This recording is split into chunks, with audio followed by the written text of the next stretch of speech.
everybody. I'm back with Elegies Aya. And yeah, we are on the search who Aya could really be when she died. And yeah, let's see. Let's go on.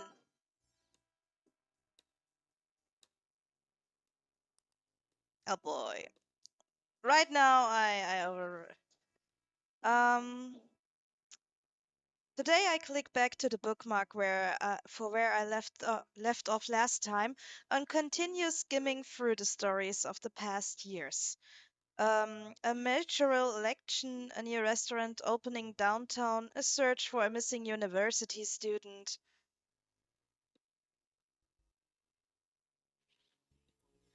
Um, no one younger than 70 in the obituaries.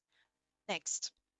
A community theatre production, a new exhibit at the art gallery, some complaints about the enforcement of parking bylaws. One obituary for a teenager, but it's a 19-year-old boy who was pronounced dead on arrival after a car accident. Next. Plans for a new housing development at the South End. Local scientists winning an award. An upcoming festival for. Wait, hang on. Those local scientists are my parents. My mission almost entirely forgotten, I lose myself absorbing the words that provide an unexpected connection to everything I lost. Doctors Michael and Julie Gilbert, researchers at Markham Hospital, were presented with a joint award at last night's holiday fundraising reception. Dean Herman Allison of Burton University gave a speech commending their innovation and excellence in medical science. A married couple, the Drs. Gilbert have worked at Markham for over a decade. Their research, under the supervision of Dr. Lewis Laurent, concerns the treatment of patients in long-term comas. Oh, could Aya be in a coma and not really be dead? Upon accepting the award, Dr. Julie Gilbert gave an emotional speech about the potential their continued research has to improve the lives of patients and their family. That sounds like my mom, all right? If I ever asked her anything about how work was going, she would wax poetic about how important it all was to the world. Dr. Michael Gilbert added that the two are inspired to contribute to technological advancement in the medical field by their desire to build the best future possible for their son, Zachary. Tears brim in my eyes, blurring the text on the screen. I wipe them away and scroll back to the picture at the top of the page. Mom and Dad dressed up for a formal evening, both grinning from ear to ear as they are holding a plaque together. I try to remember where I would have been on that day. December the year I was 13, but nothing specific comes to mind. I guess my mom and dad were going to be out late. I was probably staying over at a friend's place, eating pizza, playing video games, jiggling at stupid videos online, trying to keep quiet so wouldn't get in trouble for how late we were staying up. Just enjoying life, without any possible inkling of how little time I had left with my family. I wipe another tear away and scroll back down, but there's not much more about my parents in the article. Just some boring stuff about how much research funding the hospitals gets from the university. And a quote from their boss addressing some controversy about the specifics of how they use the funding not being released to the public. And that's it. That's the end of my little window to the happier times of the past. I take one more look at the picture before closing the tab and getting back to my quest for answers about Aya. I guess I could always search for more about my parents if I really wanted to. Their names probably come up at least a few times in other articles like this, but I'll save that for later. For now, I should prior- prioritize helping my friend. Even if all that means is scrolling through old newspaper is so mind-numbing boring that I don't get through too many more. Before I'm drifting off into a late afternoon nap before dinner. Oh, afternoon naps are the best.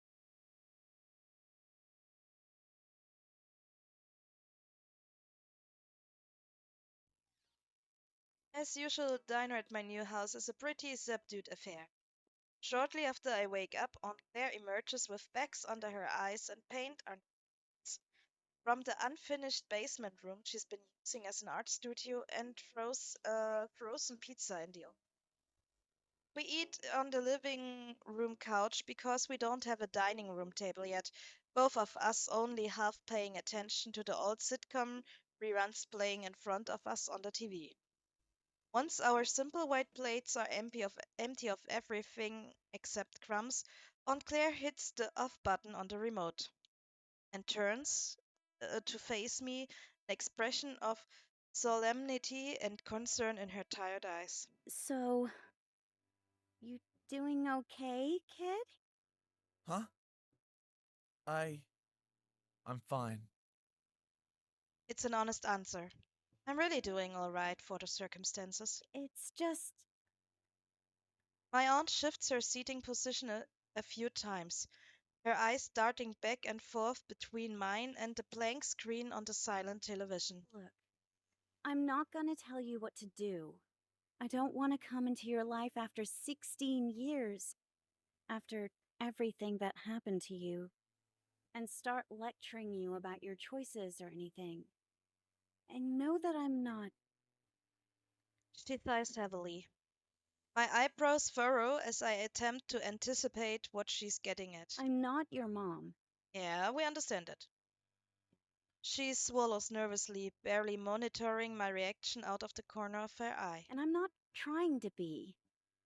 She has a hard time telling something. And I'm totally fine with you taking time off school to relax and recover from everything. But I guess I'm just a little worried that you're not really doing much or getting out of the house at all. What do you mean? I've got hobbies. In fact, I have exactly two. Playing video games and looking up old newspaper articles on the internet. Maybe that doesn't count for much. Well, what about friends? I know you talk to your online friends a lot, but don't you have friends from school or anything? Oh, I hate this discussion. It's just a thing. People always think you need friends in real life to meet up with. Yeah, I have friends in real life I meet up with. Most of them are much more far away from my town, so meeting them isn't really an all-time thing. It's really hard, so we always meet up on the internet, talking, maybe watching a TV show sometimes, or just playing video games together. And I think it's sad that people can't accept this kind of way. Also, there are introverts who has this as their only way to contact the outside world. So saying it doesn't count as real friends is kind of sad. Don't know what you think about, but let me know in the comments if you think the same or do you think otherwise. You know you could invite people over any time if you want. Or I could give you a ride to hang out somewhere else if you need me to. I. I don't know. I. I don't really feel like it. I want you to have a normal life, you know? Be a normal kid. Go out and have fun with your friends. And I want to make sure you're not depressed. I'm not depressed. I just don't feel like doing much, is all. You don't have to talk to me about how you're feeling if you don't want to, but even if you're really doing okay, it might help to talk to someone about what you went through and how your life is going. She's recommending a psychiatrist. It's called English. I talked to my friends. My one friend, singular, whom just can't see. I mean, Claire sighs again before turning to make proper eye contact. a professional, Zach. Yeah, that's what I guessed. Like a therapist. Yeah, yeah, I guess so. I don't need a therapist. If you hear my cat, I'm really sorry. He's laying here next to me, getting some love, unexpected love, and is meowing like crazy. Because he loves getting love and attention. I'm fine.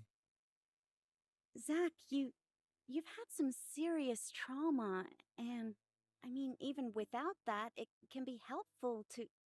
No! When I imagine the prospect of sitting in a room with a stranger and answering questions about my parents, watching them take notes on exactly what they think is wrong with, I just can't.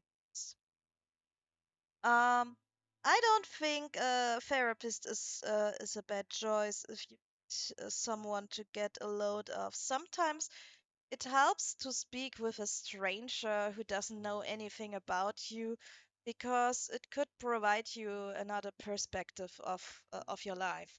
I myself had a therapist for a long time, and my therapist is still in contact with me. I always try to tell her things if something happens in my life.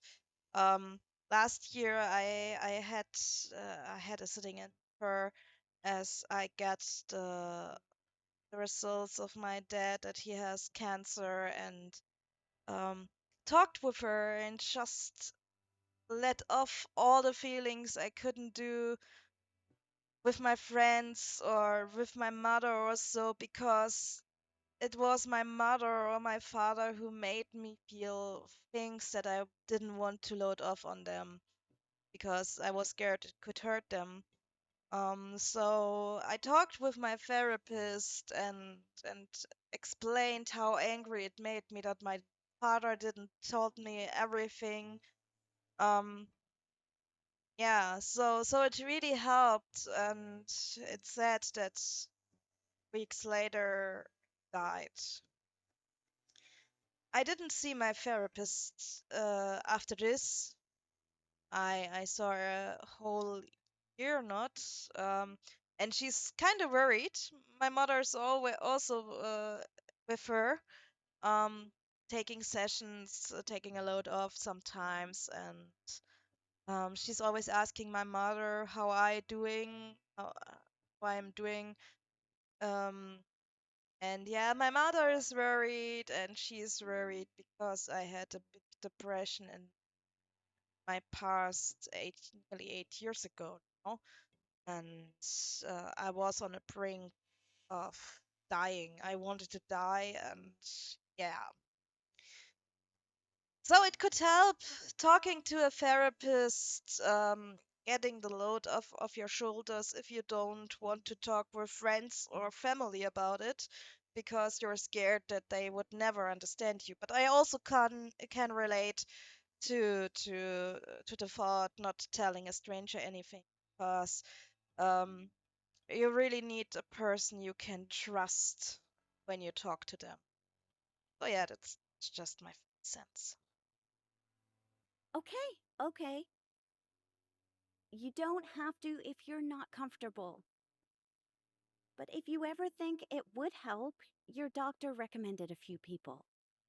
And don't worry about the cost, okay? That's what I'm here for. Yeah, okay. Ah, he sounds really pissed. Maybe sometime, He really sounds pissed, and he tries to hold it back. if I feel like it. My aunt and I sit on the couch in a tense silence. I wish she would turn the TV on again, just for something to look at other than her. concerned expression.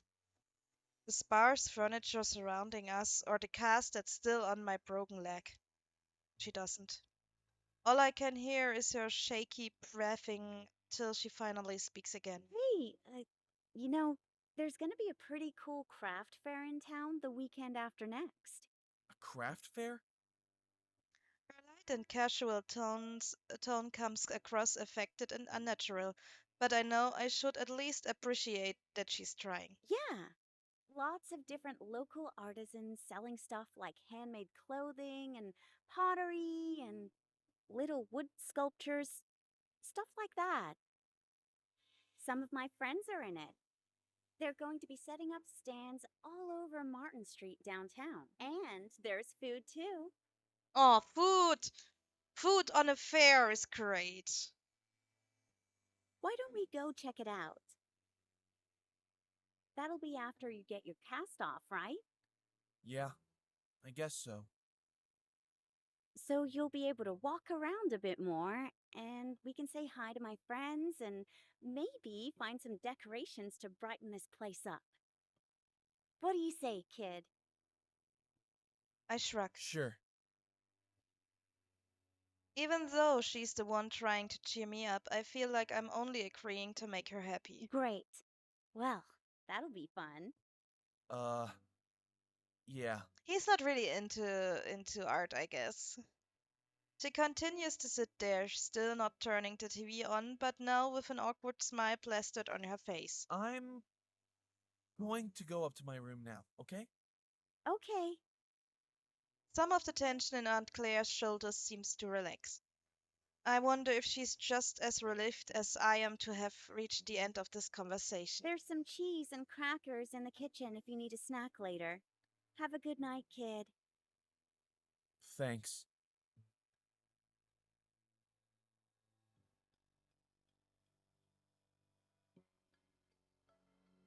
By the time I make it to the bedroom, I'm almost overwhelming tired, both physically from the trip up the stairs and mentally from that whole serious talk I just had to endure. Aya is still listening to her audiobook, and a description of a faintly sinister, small English town washes over me as I heave myself onto the bed and exhale in exhaustion. What's wrong? I strain to reach the phone and pause the audiobook before answering. Aunt Claire thinks I'm depressed. Are you? Aya hovers over to the bed and brings her knees up to her chest, as if she's sitting beside me. I don't know. I don't think so. I'm happy when we hang out and play video games and stuff. Me too. And it's not like I'm sitting around crying about my dead parents all the time. I think I'm doing pretty okay. No, you are just pushing it back in your mind. But she's worried that I don't have other friends and that I'd never go out anywhere. I just don't feel like doing that stuff. Does that make me depressed? I don't know. Me neither. I roll over onto my side, my good leg underneath, and the one with the cast stretched out on the top. She wants to take me to a craft fair after I get this cast off. A craft fair? Yeah, local artists selling pottery and stuff. That sounds fun. You think so? Yeah. Can I come too? Of course you can. Can we get some cool art to hang up on the walls? Like what? It's not a bad idea, honestly. Right now, the bare walls in this room remind me a bit too much of the hospital. Hey, badass anime girls. Haha, yeah! So she want posters. Aya. First of all, I'm not sure how many of the respected local artists with little stalls of homemade knickknacks at the city sanctioned event will be selling posters of anime girls. Oh, you don't have no idea, Zach. There's always a book fair in Germany. We called the Leipziger Buchmesse. It's a book fair in Leipzig, and uh, There you can buy books, and there's also a whole specific just for manga, anime, and comics. And there you can buy posters about anime. You can buy Dakimakura pillowcases. You can buy figurines, manga, of course, and there's even a small stall for the artists who sell their self-made um, manga or their self-made merchandise for their work. And it's really cool there. And this year I will go there, meet up with some friends and some people of my community. And I'm really nervous about it because it's been like 6 years or so I didn't go there, and this year will be kind of special after the last year. Second of all, I'm not going to be that guy with his bedroom walls plastered with pictures of his waifu. You never played Genshin Impact or Honkai Star, eh? What's a waifu? Ugh, never mind. Anyway, it's not like anyone else comes in here. Maybe we can plaster the room with more husbandos of Aya. And if they did, who cares what they think? I want a poster! Of like one with a girl with blue hair and like power armor! How about a tasteful portrait of a solidly non anime girl with a normal natural hair color? Maybe. But if they do have anime, I'll consider it. Aya and I, while away the rest of the evening debating the finer point of hypothetically wall hangings. And by the time I'm getting ready for bed, I realize I'm kind of looking forward to this craft fair after all. Now considering.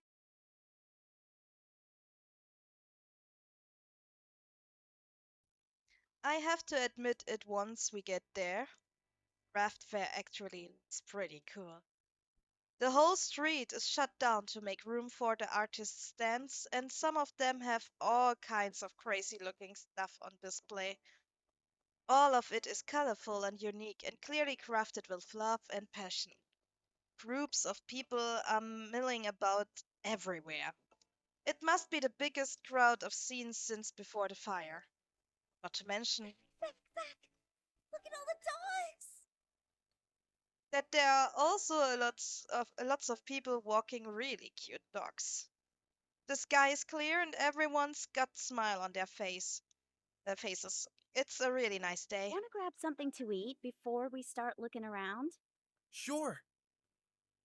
Aunt Claire and I both overslept and ended up heading down here without breakfast because we wanted to make it before it gets too crowded.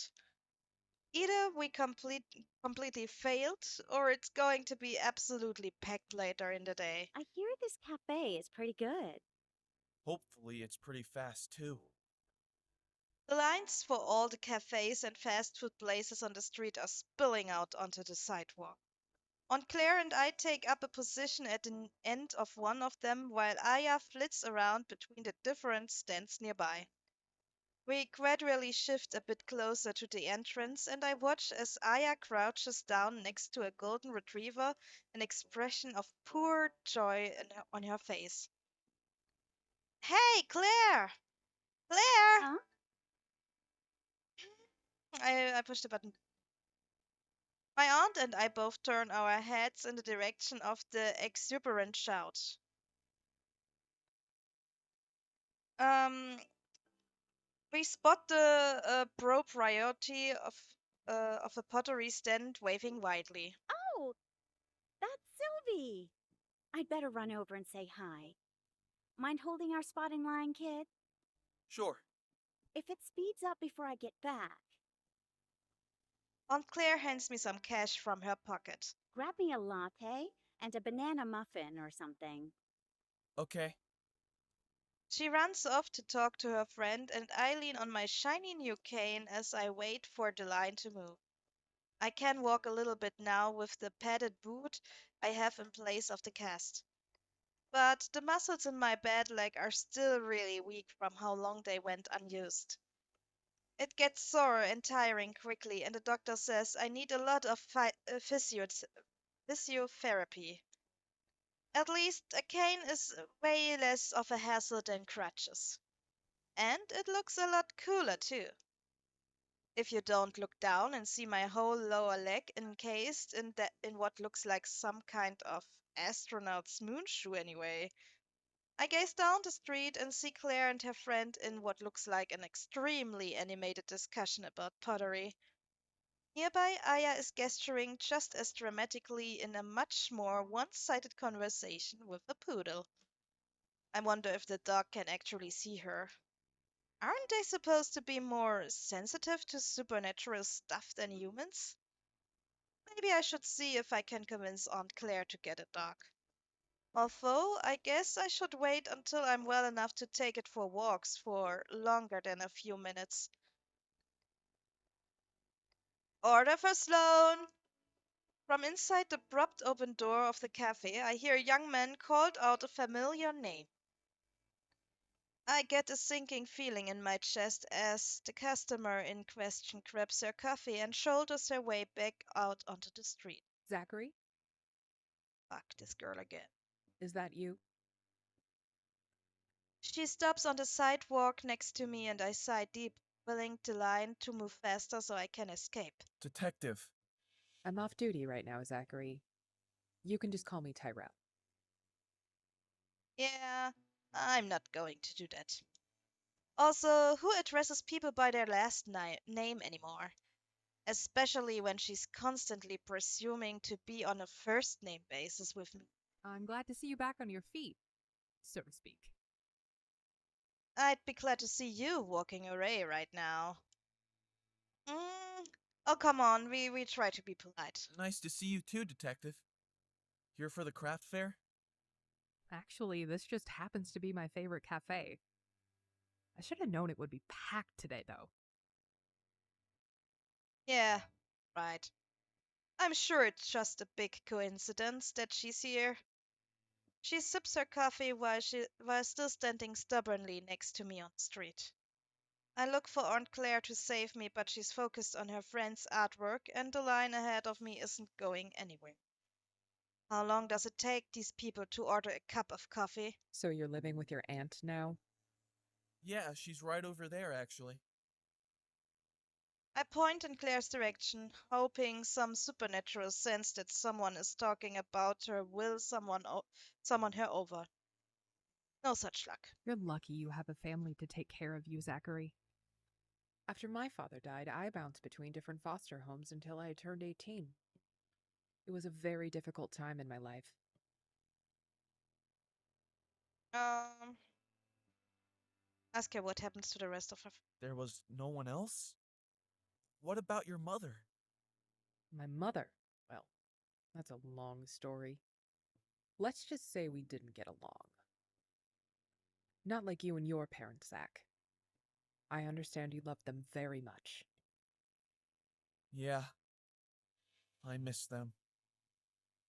I still miss my father, too. But it gets easier with time. If you ever need to talk to someone about it. Oh, she's offering it now. The detective holds out another business card toward me, just like the one she gave me in the hospital. And as it dangles from her fingers, I'm saved at last. Hey, why are you bothering my kid? Guess Claire is not really happy about Tyrell? Why? Aunt Claire must have finally noticed what was going on from over at her friend's stand. She strides over and snatches the business card for herself. Oh, you must be Zachary's aunt. He and I just happened to run into each other. I'm. Yeah, I know who you are. Claire tosses the business card away. You're a creep, trying to take advantage of a grieving teenager to get information for whatever little case you people are building down at the station. I bet you've got big plans for advancing your career off the backs of his parents' deaths, Detective. She spits the final word with venom. I simply watch with my jaw hanging open. Well, not while I'm around. You want to talk to my kid? You'll be talking to my lawyer first. Come on, Zach. Let's go get our coffee somewhere that isn't crawling with cops. Claire places a hand on my back as she guides me away, leaving a stunned Detective Tyrell far behind. Wow, Aunt Claire. I whisper to her once we've blended into the rest of the crowd at the craft fair. That was kind of awesome. You sounded like a total badass. Don't mention it, kid. I'm sorry I didn't notice that creep earlier. Besides, I was totally bluffing. The only lawyer I know is the one who's always yelling, "Objection!" in those games. Oh, she means Phoenix. And maybe Apollo too, or Athena. Oh, nice reference. I like this. Right now, I'm playing Ace Attorney on my stream in my with my German community. They always enjoy if we do this. So yeah, if you speak a little bit German, you are always welcome to my stream on Twitch. I also try to stream sometimes in English. Please forgive me if it's right now a little bit busy for me, but I guess soon it will be less busy. Still, you sure scared off that detective. And There was something else that caught my attention. did you call me your kid back there? Aunt Claire's face turns bright red. I I guess I did. I'm sorry if that was a little weird. I know I already told you I'm not trying to be your mom, but It's okay. It was kind of nice. good. I'm glad. She breaks into a grin. Hey, I hear there's a guy drawing caricatures around the corner. Want to go get a family portrait done? Sure. I crane my neck to see where Aya ended up as Aunt Claire leads me further into the craft fair crowds. I can't quite see her. She's probably still down near the ground trying to pet a dog or something. Oh well, I'm sure she'll be able to find us again when she gets bored. She could just fly over everyone's heads and look down or something. Ooh, that stand's got chocolate. Aunt Claire grabs my arm and we approach a stand decorated with beautiful candy sculptures. The artist is selling some pieces of chocolate carved into little cute shapes, and we buy a couple each to munch on our way to the character artist. They are such nice little pieces of art that I almost don't want to eat them. But then again, I still haven't had breakfast, so my hunger wins out in the end. Fortunately, they taste just as good as they look. I lick the last of the melting chocolate off my fingers as we wait in line to get our portraits done. A couple other groups are ahead of us, but the artist works quickly. It's not too long before we are taking our seat on a couple small wooden stools and posing for an eccentric looking guy with an easel. Aunt Claire smiles broadly and holds her finger up in bunny ears behind my head. Trying not to move my head too much, I shift my eyes around and take in the view in the rest of the area to pass the time. Hey, the stands just across the street is selling some nice posters that really do have a bit of an anime style. I'll have to bring Aya there once I find her and she can pick out her favorite one. The artist, who's wearing a t-shirt from one of the local colleges, seems to be putting the finishing touch on a new piece depicting a young wizard in a flowing robe. Near her stand, a mother crouches down to wipe her crying child's ice cream covered face clean, and a teen couple hold hands as they stroll at a leisurely pace.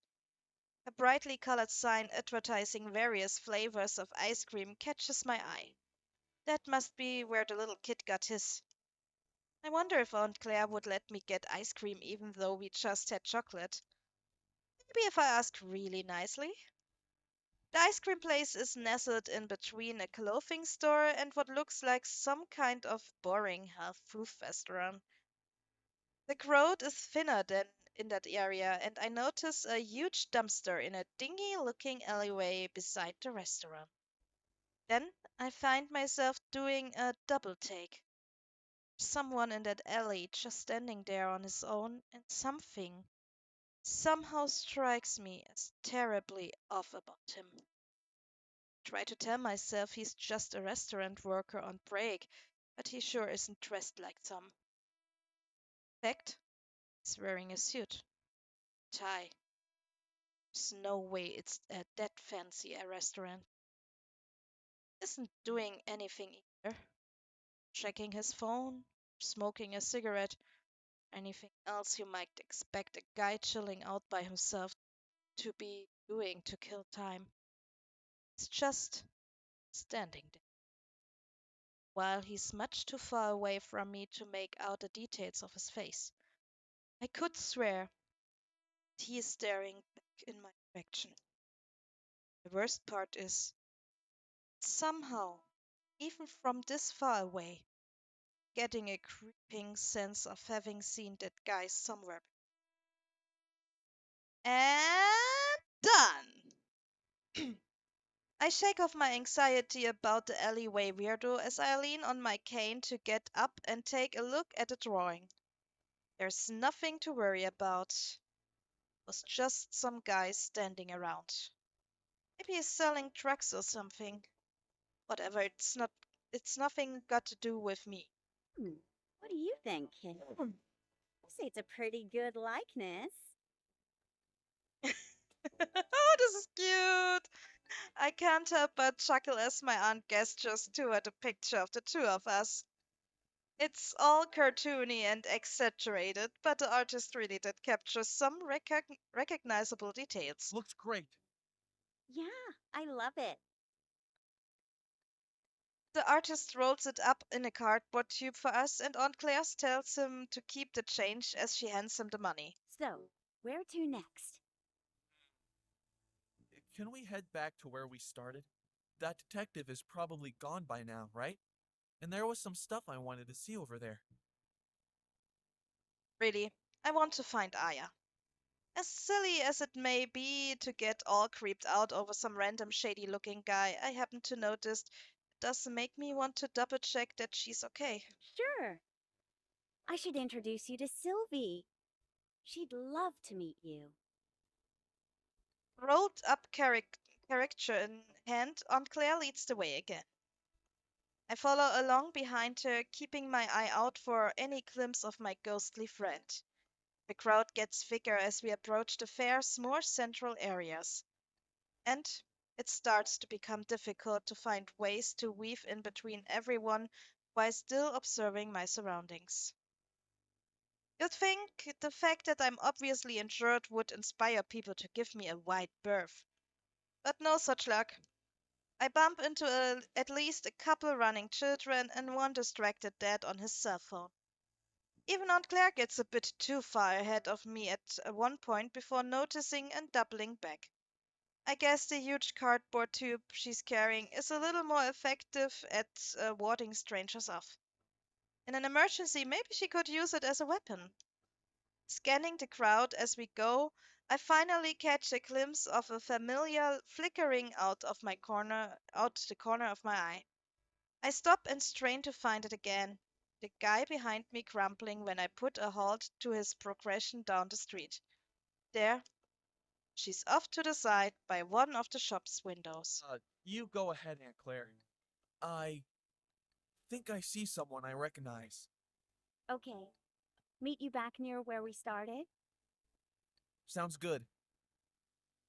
Before I finish talking, I'm already doing my best to weave in between several groups of loitering strangers and make my way to the sidewalk. And with that, we take a break.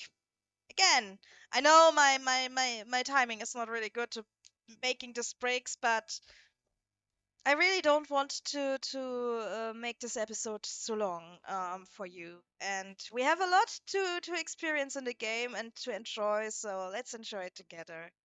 Um, like I said before, uh, leave a comment. You can also leave a like. It was really helped me and the channel, and we see us next time. Until then, bye bye.